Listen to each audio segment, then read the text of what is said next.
Hey everybody, this is the second PowerPoint for Unit 2. Today we're going to cover the executive branch in the federal government, so the office of the president and the other people that are incorporated in the executive branch. So the leader of the executive branch is the President of the United States. All right, similar to last time we started talking about the legislature. Talk about the requirements to be president and vice president. They're both the same. You must be at least 35 years old. You must be a native-born citizen. You must have been born in the United States, on United States soil. You must be a 14-year resident. So that basically means that you must be physically living here in the United States for 14 years. All right. Both the president and vice president are elected by the Electoral College, which this video does a really good job of breaking down into pretty simple terms because the Electoral College is pretty convoluted. So make sure you watch this, and it does a really good job of covering that. All right. So after having watched that video, you kind of know a little bit more about this. There's a total of 538 electoral votes out there.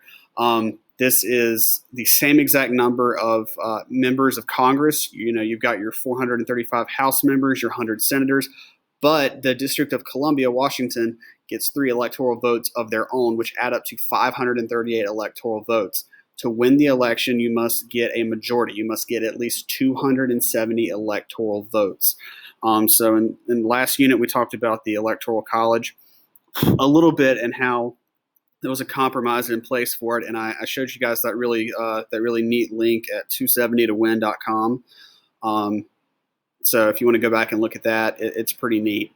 If no candidate wins a majority of the votes, then the House of Representatives will vote to determine the winner. So if there's a 269 to 269 tie, the House would decide that.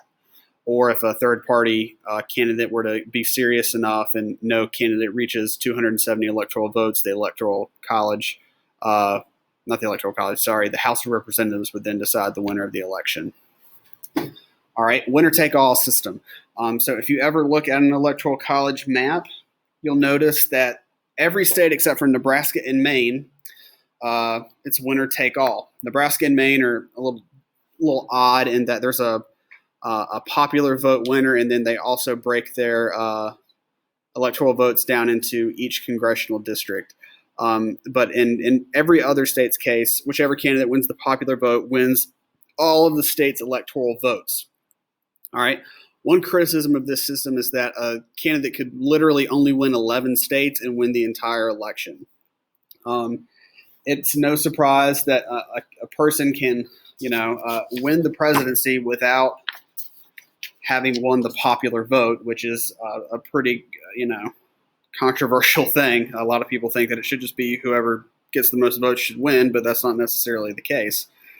But anyways, here's just a quick poll that I, kind of wanted to get y'all's take on. Do you like the Electoral College? Do you think it's, unnecessary? So just say, yay or nay, A or B there. Other general information about the president. They have 4-year terms. They have term limits, unlike Congress. All right, so remember, there are no term limits to be in Congress, but the president is limited to 2 terms. That's the 22nd Amendment to the Constitution, which means, of course, that, originally there were no term limits. President Franklin Roosevelt ran and won 4 terms, but shortly after he died in office, they decided to add an amendment to the Constitution to break that down to 2 terms. The maximum number of years a president can serve is 10 years. And if you're like, wait a minute, if it's 4-year terms and they can only serve 2 terms, basically this means that, if a president dies 2 years into their term, their vice president can serve those remaining 2 years and then run 2 times themselves for president. There is no term limit on vice presidents, so theoretically, you could have a vice president, serve under 4 consecutive presidents, right? There's no term limits for the vice president. All right, here's this quick video on presidential succession. It's pretty interesting.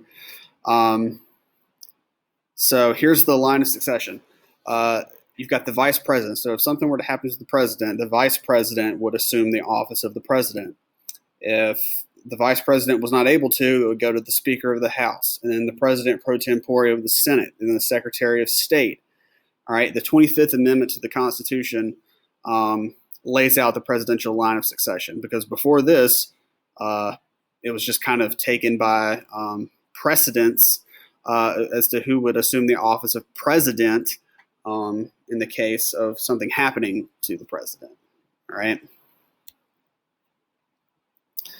All right, here's a pretty funny little skit that SNL did about executive orders. This is something that the president can do. So just kind of watch this video real quick. It's pretty light and funny. I think you guys will enjoy it. But powers and duties of the president. So like I said, and like you just probably watched in that video, an executive order. The president can issue executive orders. These carry the force of law without actually having been through the legislative branch and then coming to the president's desk. All right. All presidents, especially, the further along we got in this country, a lot of presidents will issue executive orders. Like I said, these carry the force and the weight of law, but they can be undone pretty quickly by future presidents. A lot of times, executive orders are used if the opposition controls Congress. So, for example, in President Obama's second term, the Republicans took both houses of Congress, the House of Representatives and the Senate, and so there was a lot of gridlock, and President Obama started to issue a lot of executive orders. But the flip side, the downside to that, is that the next president can just come in and undo a lot of your executive orders. So President Trump has come in and undone a lot of executive orders that President Obama did by issuing his own executive orders. All right, so it's it is what it is. Just important for you to know what executive orders are, though. The president can also appoint officials and ambassadors. All right, president, appoints federal court judges and other government officials, and then the Senate has to approve. Like I said on the last PowerPoint, the Supreme Court is the highest court in the land, but there are other federal courts that the president appoints judges to, and then, like I said, the Senate has to approve them in order for them to then take that position on. An ambassador is an official representative of the United States and other countries, right? So most major countries in the world, we have a U.S. ambassador there, and the president is the one who appoints them, and then same thing, the Senate will approve. All right, other powers and duties of the executive branch. There are a lot of hats that the president wears. There's the chief executive. This is carrying out the nation's laws, all right? So there are 15 cabinet departments within the executive branch. More than 3 million government workers work here. There's the Secretary of State. There's the State Department. There's the Attorney General at the Department of Justice. You got your Secretary of Defense at the Defense Department, so on and so forth. But the president is over those, all right? He appoints cabinet officials to serve in those positions, and same thing as before, they're approved by Congress.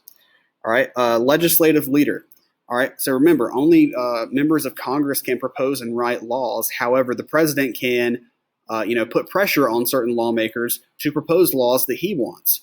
Right, so right now, the president is a Republican. The Republicans have control of the Senate, so he would probably more likely go to Republican senators to try to get laws going first in the Senate, maybe as opposed to the House, because remember, the opposition party to the president, the Democrats, have control of the House. All right, head of state. So this is, whenever people think of the United States, they rarely think of Congress. They think of, hey, the president, right? So this is like the living symbol for the nation. The president will carry out ceremonial functions for the United States. Think about, first pitches at the World Series, things like that. All right, next, economic leader.